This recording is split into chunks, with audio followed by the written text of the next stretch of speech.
Şimdi biraz daha sabretmenizi rica ediyorum. Eğer İngilizce bilmeyenler varsa kulaklık alabilirler. Şimdiki sunumumuz Global Foodbanking Network'ün Amerika'dan yapacağı bir sunum. Gıdanın değişim gücünü anlatan belgeseller hazırladı Global Foodbanking Network. Hatta biz de bunun bir parçası olduk. Yakın zamanda İstanbul ve Adıyaman'da çekimler yaptılar gelip sağ olsunlar. Ve Türkiye'deki biraz mülteci krizinden, biraz da aslında depremin etkilerinden bahsettikleri bir belgesel oldu. Bunun çok benzerini dünyada başka ülkelerde de gerçekleştirdiler. Yine kendi üyesi oldukları ülkelerde yaptılar bu çalışmayı. Şimdi GFN'den Jason Woods ve Ahlea, Isabella burada olacak bizlerle Zoom bağlantısıyla. Hi, welcome. Yes. Yep, we're just getting set up. I'll share my screen in a moment. Hello again, welcome. Nice to see you. Thank you so much for having us. You see me? Yeah, here. Yes. Here we go. Hi, thank you for joining us, and we are very happy to have you here. I hope next year you will be here physically, so. That would be wonderful. So, yeah, it's your turn now. Thank you. Okay, great. Okay, well, thank you all so much for having us. Jason and I are from the Global Food Banking Network. I am the Associate Director of Content Marketing, and Jason is our Managing Editor. We've been with GFN for about 4 years, so we've had a great opportunity to work with TİDER'i on a lot of different projects, but the biggest one we've been working on together is our More Than Food storytelling campaign. So today we're just going to tell you a little bit about this annual storytelling campaign that we're doing and different ways that food banks can use similar styles of campaigns and storytelling for a lot of different goals. So we'll jump right in, and we'll have plenty of time for questions at the end as well. So today we're going to talk about the campaign, how it started in its original format. We'll share a little bit of the stories that we did last year so you can see what these ultimately look like in the end after we capture a lot of content in partnership with the food banks. And we'll show you how TİDER'i is involved this year after Jason's visit a couple of weeks ago. Some of you may have met him in person. So we'll share what that's going to look like. And then we're going to get into a little bit about why we do campaigns like this and why we try to do storytelling that's very focused on people-focused stories and different ways that you can apply similar strategies at TİDER'i and use them at your local food banks on the national level. And then, like I said, we'll have plenty of time for question and answer at the end. So just a little bit of background. So this campaign is called More Than Food, and it has turned into our annual storytelling campaign. This will be just the second year that we've done it, but we decided that this is something we really want to do annually so we can build on it. Originally, this campaign was started to present impact in response to a Rockefeller Foundation grant that we received specifically to help food banks grow and increase agricultural recovery programs. So it was very specific. The type of stories we were telling were very specific. And it actually wasn't even a required component of the grant, but it turned into something this big. So we told 6 stories last year from different GFN members all around the world, all who were either launching or growing an agricultural recovery program. And each story had a very specific hero that we were focusing on. So while there were a lot of people in the stories showing how these programs worked, showing how the food bank worked, we really tried to focus each story on one person who could tell the details of how they're involved in the food bank and growing programs like this. So that could have been a staff member, a volunteer member, and oftentimes it was a farmer as well last year because that's what we were focusing on. And we presented these stories in a variety of ways. We had long form written stories. We had videos, which we'll show you a little bit of later, and a lot of social media content as well. So we had lots of different formats, and we also had a lot of photography that we could use as well.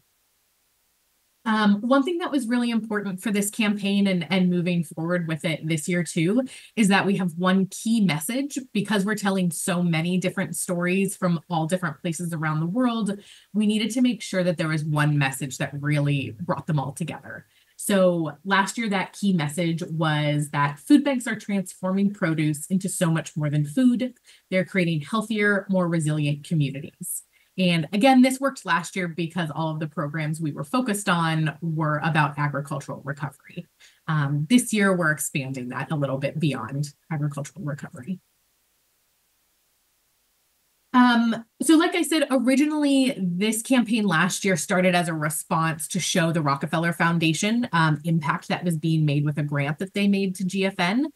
This year, the storytelling campaign is not associated with a grant, so we have a lot more flexibility of the type of stories that we're telling.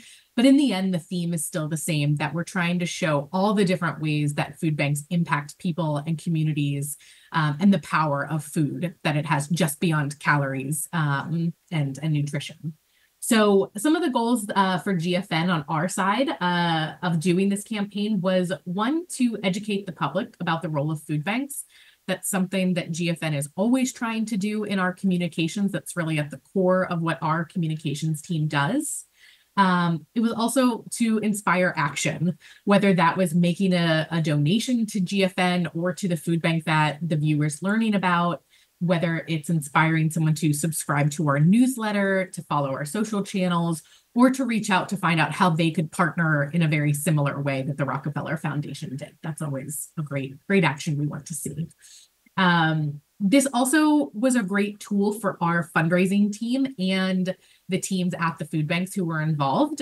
They can use this content to steward donors, prospective donors, other prospect partner organizations you might work with, as a really strong demonstration of the impact that can be made by partnering with GFN or the food bank in the story. For us, it was also a really great way to showcase GFN's value and impact. It's always great to be able to show why an organization like GFN is important, to connect food banks like this, to connect resources to them. So that was very important for us. And then lastly, something that we really like about doing projects like this is it's an opportunity for GFN members to access a lot of professional content. So we hire professional and locally, when we can, photographers and videographers. So that's all content that the food bank, like TİDER'i, you will have access to, and you can use beyond this campaign. You can use for whatever reasons you might have throughout the year. And just some examples of sort of what this all looks like when we put the campaign together. Last year, we created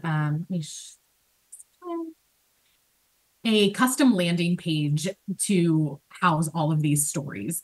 And it was really important that we created something new that looked a little different than the rest of our website, so we could show these long form stories that really felt like an editorial travel magazine or something like that, that really had room to show photos, highlight people, highlight videos, pull out quotes, things like that. So this is where TİDER'i's story will also live this year, and some of the other countries that we visited for this year's campaign. Last year, we also delivered this in a lot of other ways on our digital channels. So at the top here is just a sample of how we used a lot of the photos from the campaign. We really tried to show the beginning and end process of food recovery. So starting on a farm, making it to the food bank, and ending with the community. So that was really important to show. We also used the content in an email series. So we did this in a few ways. We sent some to our staff, to our network to get engaged, and we also sent it to donors and email subscribers. So again, to show the impact of GFN and our network. Something else we have over here that was really great and could be great inspiration for members of the TİDER'i network is all of this video content that we captured, we were able to use in a lot of short social media content throughout the year. So whether it was just grabbing a few photos, grabbing clips of video to show something very specific, we were able to use this content in more than just the campaign, which was great. So this is just an example from our food bank partner in Ghana, Food for All Africa. And then lastly, last year, we also put together something special with all the food banks that were involved with the campaign. We put together a recipe collection, which worked out really well because the campaign was all about food recovery from farms.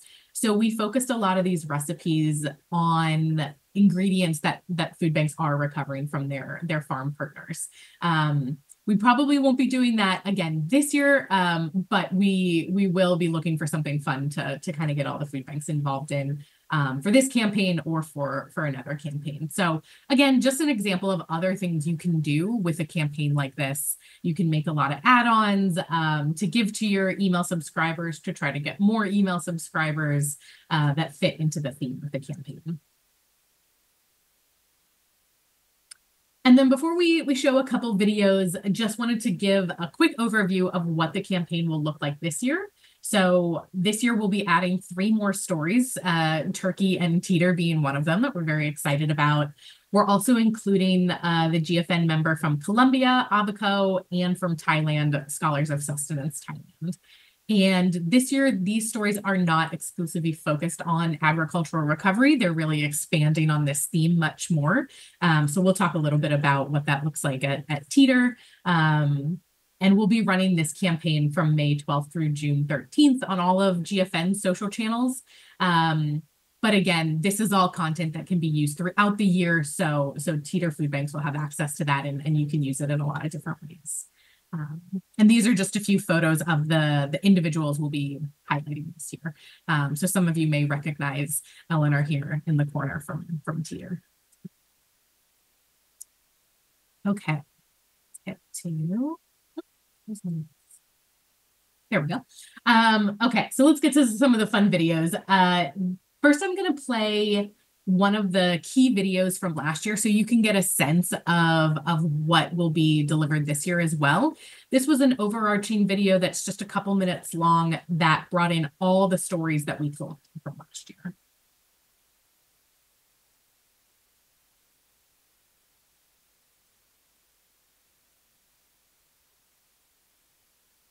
Changamoto kuwa nasaidiana na bank kutatua ni hiyo ya njaa. Acá hay bastante necesidad, ¿verdad? Porque a veces hay personas de que no tienen suficiente, ¿va? Para ir a comprar a un mercado.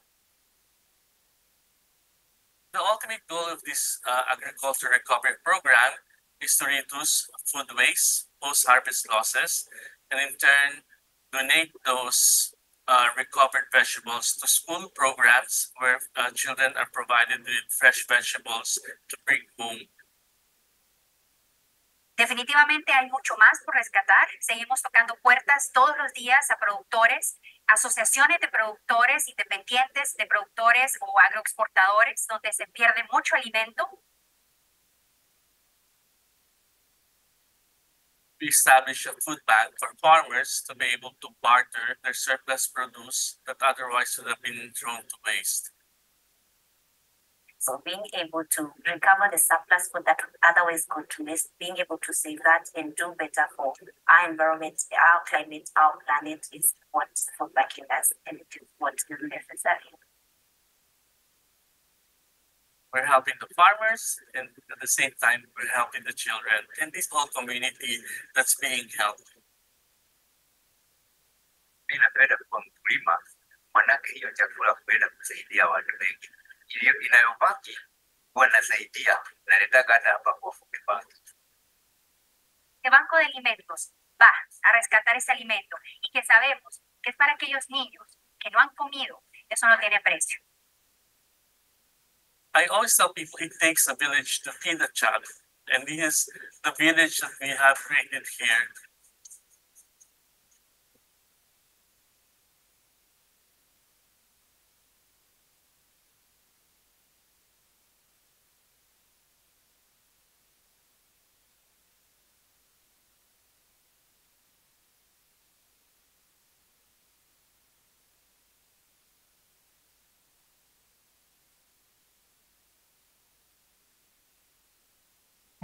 So that was last year's overarching video, and we will have something very similar this year that includes TİDER'i. So we're very excited to be able to share that one soon. And then one more video I'll share before I pass it over to Jason. In addition to that overarching video, we also make videos very specific to each country. We do a short and a long version, so that way you can use it in all different ways. Some are better for social media, some are better for meetings and presentations. So just to give you a sense of what those look like, I'm going to share the short version of the video we made with Foodbanking Kenya.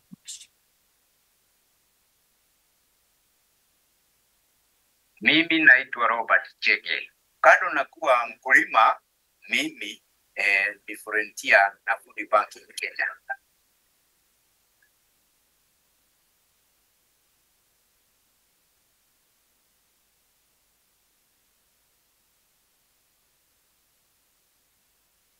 Na zile watu wanakuwa na chakula nyingi kwa mashamba, badala iharibike huwa wananiletea hapa kwa hii store. Ile changamoto huwa nasaidiana na Foodbank kutatua ni hiyo ya njaa. Kwa hivyo mimi wanasikia sana na furahi kuona mtu hana kitu ama maskini akisaidika na vile Foodbank inawasaidia, wanafurahi sana.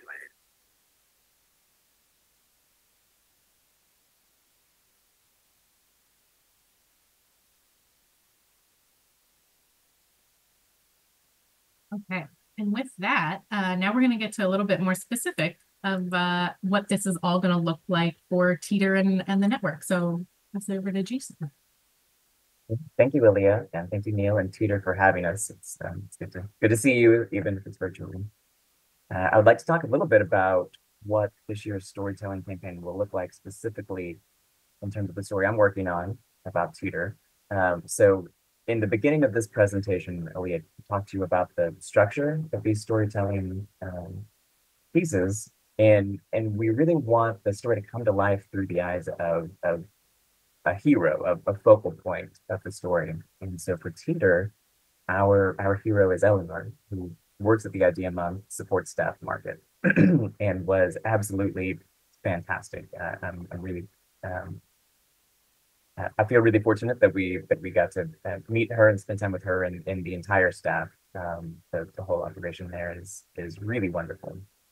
But when we were trying to figure out who to feature in this story, we wanted someone who could tie together TİDER'i's disaster response and also the HR support program and also the support market style of delivery of food. And so Eleanor does that really well.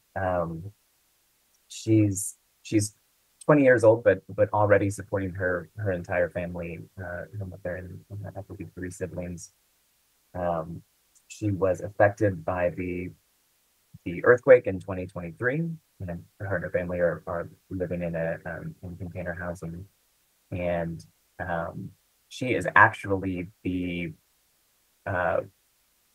first person to start the Diamond branch of the HR support program, and so she was hired by the food bank, and we got to spend some time with her both at the food bank and at her house, and so she'll be the focus of our video and the focus of our written piece as well. So this next slide is another video. I hope you're not sick of watching videos yet, but we're really proud of them. This is something that Ahlea put together that's a preview of what's to come. This isn't the final video, but I think it turned out really nice.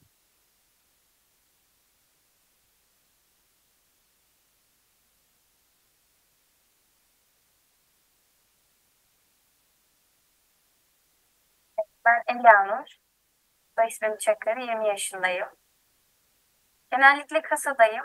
Onun yanı sıra aileler azaldığında ürünleri diziyoruz. Ürünleri düzeltiyoruz, temizliyoruz. Burada gıda ürünlerimiz var. Şeker, çay, bulgur, fasulye gibi.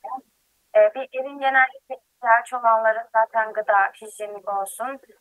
Bir evin ne varsa ne yoksa biz onları satmaya geldiğince. Depremde etkilenmiş olanların birçoğunun evi gitmiş oluyor. Birçoğunun da işinden olmuş ve birçoğunun ailesi vefat etmiş oluyor. yapacak bir durumda. Burada gıdadan alıp bu market birçok ailenin duruma ihtiyacı var. Maddi durumda sıkıntı çeken aileler var. Ve bazıları gerçekten hani olduğu için marketten yararlanıp gıda olsun, makarna olsun bunları isteyen çok aileler oluyor. Ve ben hoşuma gidiyor. Ayrıca arka planda birçoğu insanın da hoş gitmez. Çünkü sokakta kalan bir insana da destek çıkarsın. Hani biz onları bir de bir arkadaş olarak görevimizi yapıyoruz diyeyim ben size. Ve ayrıca zaten onlar da aynı şekilde buradan hoşgörüleriyle, sempatileriyle onların bize değer verdiğimizi, bizim onlara değer verdiğimizi katkılıyor.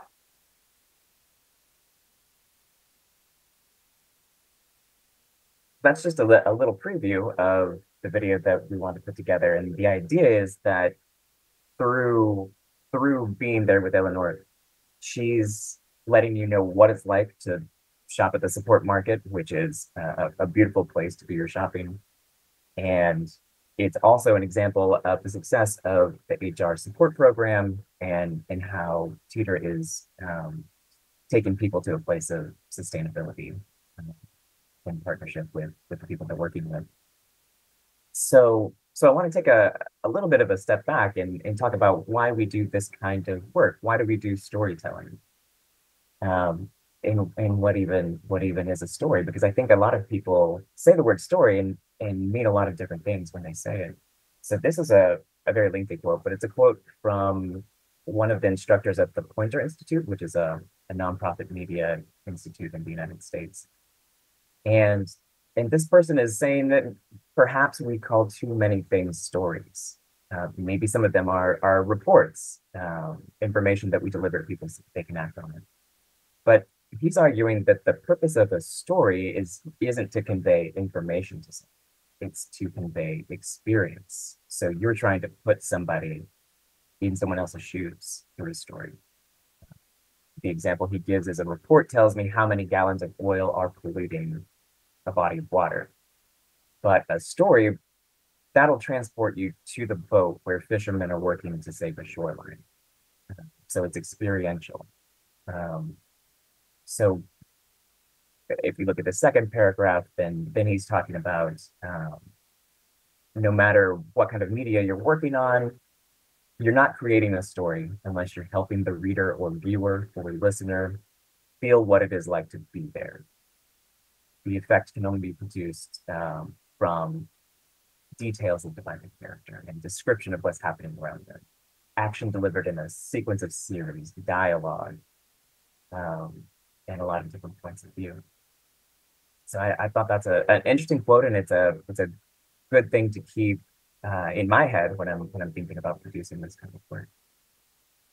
Next slide, please. So I would add to that stories are not only conveying experience, but they're conveying emotion. And so you want the reader or the viewer to connect to your story on an emotional level. And there's a reason for that, I think. There are studies that suggest that human beings overall, we generally make decisions based on emotion, not based on information. And I think the first time I heard that, I was a little skeptical of it because I want to think that I'm very analytical in the way that I make my decisions. But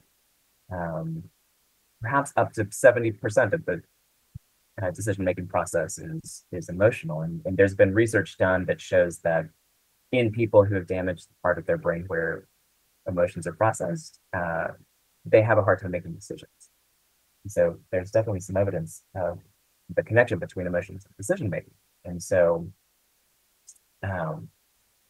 connecting to that emotion in our stories, it makes people more likely to make decisions that will impact us. Maybe it's a donation, or maybe it's awareness about food banking in general or our specific food banks.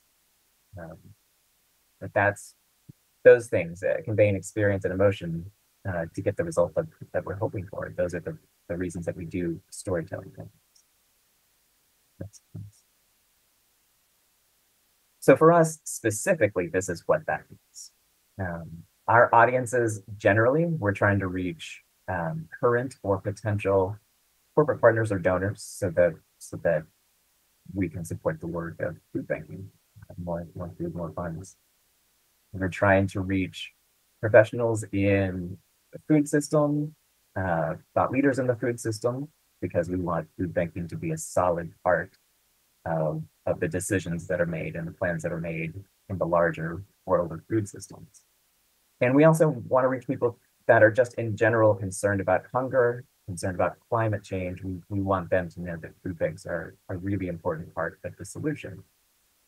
So those are our audiences. What do we want them to do? We want to mobilize resources. We want to raise the profile of food banking. We want people to know about our organization, your organization, food banking in general. And we want to, again, support this broad food systems transformation so that we have food systems that support the people who need food the most getting food and support a healthier environment and climate. So what does that mean for you, for TİDER, for your individual food banks, for corporate partners who might be supporting TİDER or individual food banks? What might that mean for you? You've got to figure that out for yourselves. So I would say first, define who you want to speak to. And then once you've defined who you want to communicate with, what would you like them to do? How do you want them to react? Once you have those things more or less in place, and it's always a process, right? It's always something that you need to review over time. But once you have a general idea, and you probably do already, identify your most compelling stories. So what is really going to connect to people emotionally? And I should say, going back a little bit to that emotion piece, we want it to be authentic, right? We're not trying to tug at people's heartstrings just to manipulate them. We want genuine connection, and we want people to feel how you feel about food banking work.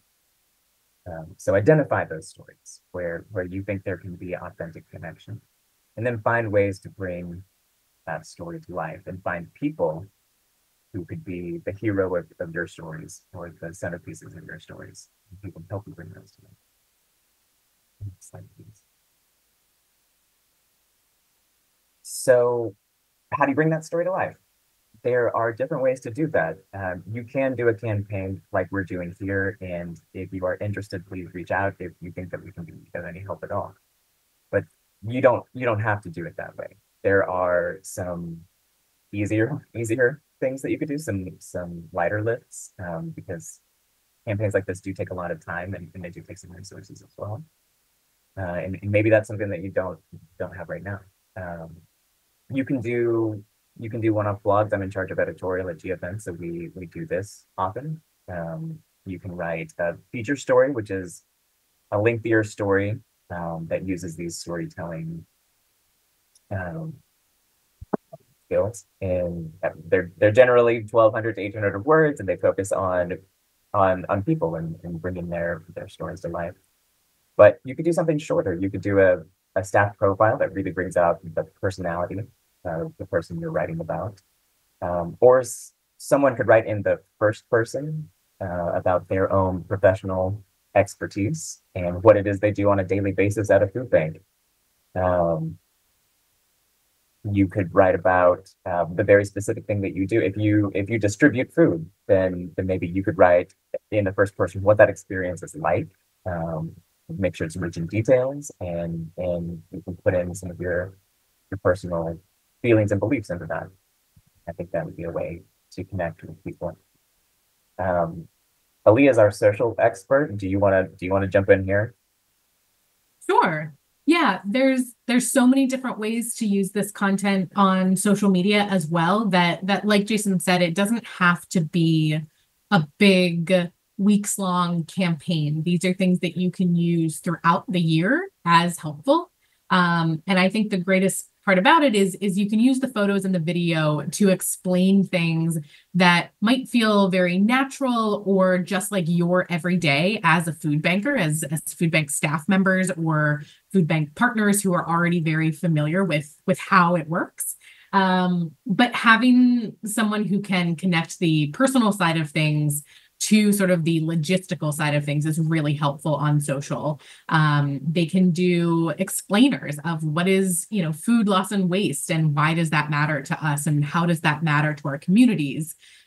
They can do a show and tell, sort of like Eleanor did in some of that video. In more of the video, she walks around and shows the market, which is great because not everyone can envision that if they've never been to one or if they haven't had to use a market to access food. So things like that are really helpful, just to make things that not everybody in your network where you want to be in your network already knows, in just a more creative and short, bite-sized way.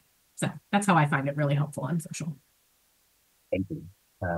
Other ways you can use it, donor stewardship and appeals. I think people are more likely to respond to your asks for donations and your appeals if they can find some kind of connection. Op-eds, media, working with pitching the media, you want to make sure that you have a unique angle about the opinion that you're putting forth, but it really becomes more vibrant if you can connect it to a story and storytelling. And you can also do this on your website. You can use this in little excerpts explaining your programs. You can have the informational part, but then you can have a block or two of text that really connects to people on a different level. So one of the other things that I wanted to say about this is repurpose your content. So you can spend one day collecting one story, and you can use pieces of what you collected for all of these different things. And you can write a story, and then you can turn that into a voiceover on social media, and then you can turn it into an appeal to send out to donors. So really stretch that content. So I think you'll find that once you get going, there are a lot of different ways to use it.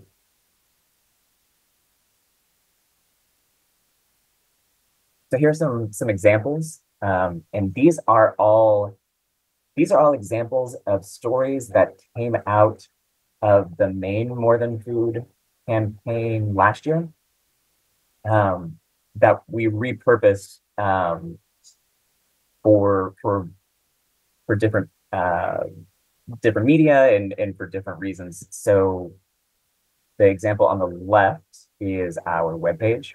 And so you can see that we used the video content from the More Than Food campaign at the very bottom to explain some of the work that we were talking about in that first paragraph about how food banks strengthen communities. This middle column is a blog post that I wrote. I went to Ghana last year for the More Than Food campaign, and this was a piece of content that didn't quite fit the campaign, but was a really compelling story about people who were affected by disaster. So we used that later on in November of last year, many months after the campaign was wrapped up. And then over on the right is a column, social media. So using that video content, again, that we produced for the campaign for More Than Food, but using it in a way that makes sense, but using it for a different purpose for International Women's Day. So those are just some examples of different ways you can use and repurpose content. So in just a minute, if you have any questions, we would be happy to do our best to answer them. But I just wanted to say again, thank you for having us today. TİDER'i and Neil, thank you so much for having me. I know it was a lot of work to host me for the week that I was there. And I hope you are happy with the results when we come out with a campaign very short notice. Thank you. Thank you. Thank you very much for attending. Sorusu olan var mı acaba?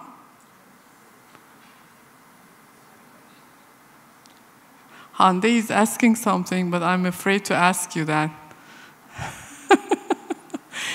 she's asking about your next year's celebration. I mean, your summit, but you don't have to answer. You know that. We're still working on it. Still working on it. Thank you very much for attending. Thank you for being with us. See you soon, I hope. Thank you. Bye bye. Likewise. Thank you.